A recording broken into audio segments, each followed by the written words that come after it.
Hi, this is Mary, your holistic recovery coach. Today, I'd like to talk to you about obsession and compulsion, the two key identifying components of active addiction. There's quite a few different ways of self-evaluating. It is a self-diagnosis. This condition of addiction. The reason that is certainly someone else could look at you, a professional, a loved one, someone who knows about addiction, and say, "Hey, you're an alcoholic, or you're an addict, or you're addicted to such and such." But that really doesn't mean anything unless you self-identify, because recovery has to come from within, and the primary mental symptom of addiction is denial. So until that denial breaks, if you believe that you don't have a problem, there's really nothing you can do about it until you admit that you have a problem, right? So obsession and compulsion, I find, are probably the two most important things to consider if you're wondering if you are indeed an alcoholic or an addict. You can take all these different tests that they have. There's the Michigan test, there's this test, the 20 questions, these different types of questionnaires to get you thinking about, maybe if you answer a certain amount of questions, yes, that you might be an addict or an alcoholic. But truthfully, it boils down to two questions. Do you have the obsession, and do you have the compulsion? So let me break those down for you. The obsession refers to the mental obsession with addiction. So let's just talk about alcoholism, because that's an easy thing to just to use for reference. So we're talking about one thing. So with alcoholism, the mental obsession is the question that would go along with that would be something like, do you think about drinking even when you're not engaged in drinking? In other words, perhaps you are a weekend warrior. You go to work, get things done. You may only drink on the weekends. But let's say today is Wednesday. Are you already thinking about that next time that you can drink? Are you looking forward to Friday? Okay, I just got to make it through to Friday. Or have you ever told yourself on some occasion, maybe you weren't feeling well, maybe you had a little regret or remorse about something that happened the last time you drank, or for whatever reason, you just, for a health reason or for some other practical reason, you were going to be at some event or some occasion where there was going to be alcohol, and you told yourself, I'm not going to drink tonight or today or whatever. And then while you are in the presence of alcohol, you keep thinking about it. These are examples of kind of the mental obsession, the obsession and addiction at play. The obsession is what leads you to pick up that first drink. Now, you may hear an expression in addiction recovery communities that it's the first drink that gets you drunk. Now, for sure, if you're not an alcoholic, that doesn't make much sense to you. But let me put it this way, because if you are an alcoholic, you might not realize that it's the first drink that gets you drunk. Again, going back to that concept of denial, but also, practically speaking, you'd say, well, one drink doesn't get me drunk. But this is where compulsion comes into play. So if you got the mental obsession, you pick up that first drink, and now you've got alcohol in your system. And that kicks into effect a certain physiological process. So the obsession is about the mental component. The compulsion is about the physical, really the physiological process at play.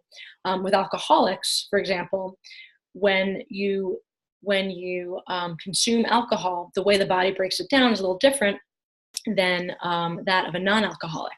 So without getting into the technical details, there's a phase in this detoxification process the body goes through where you may crave a little more alcohol. And basically what happens is that in non-alcoholics, that phase of detoxification happens very rapidly and they don't crave more alcohol. In alcoholics, there's something about that phase of the process that it's a little delayed, or it gets a little backed up. And so the more you drink, the more you crave, and you continue to engage in that, what they call the physical allergy.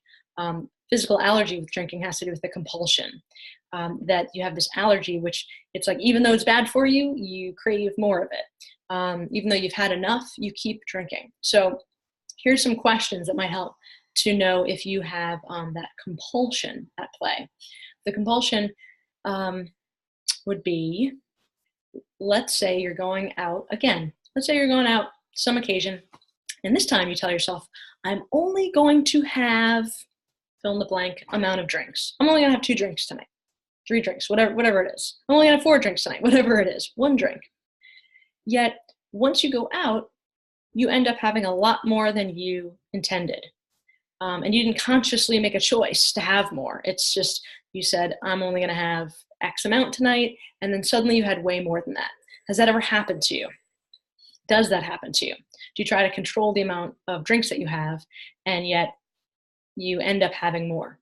Have you ever been the last person at an event, at a party, and who's still drinking? Do you find that other people, do you find it puzzling that other people can have a couple drinks and maybe go, oh, I've got a nice little buzz on, I'm done, and stop? Do you continue to drink even after perhaps you're blacked out? Do you keep just drinking if you have it in your hand, even though you're not thirsty and you're not consciously trying to become more intoxicated? These are some questions that I think pertain to the concept of compulsion when it comes to addiction. Now, you can substitute these things, for food, for other drugs. Alcohol, of course, is a drug. I just thought it would be easiest to explain in terms of alcohol. But basically, think of it this way: it's the mental obsession that leads you to pick up that substance that is harmful to you, that you found to be harmful to you over time, in spite of that. That perhaps is what causes you to continue to engage in starting that whole process again. And then the process itself of once you start, you have a hard time stopping. That's the compulsion. So really, I guess what I'm making a case for is that it boils down to 2 main questions, 2 main elements. Do you have the compulsion? Do you have the obsession? And do you have the compulsion? The good news is once you address your alcoholism in this case, and get proper therapy or help for it, you will begin to have a defense against that first drink. You will not pick up that first drink. And when you don't act on the mental obsession, the compulsion never happens, right? Because the compulsion is the physical allergy that happens as a result of starting the process that you engage in when you pick up the drink. So if you don't drink, you don't get drunk, right? And that's why it's the first drink that gets you drunk when you have a drinking problem. Hope you found that helpful.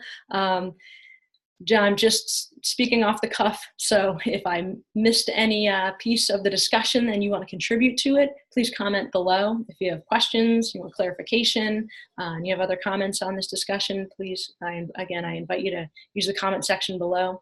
Like the video if you found it helpful, share it with someone if you find it may be helpful to them, and also let me know if there's other topics that you'd like us to discuss here.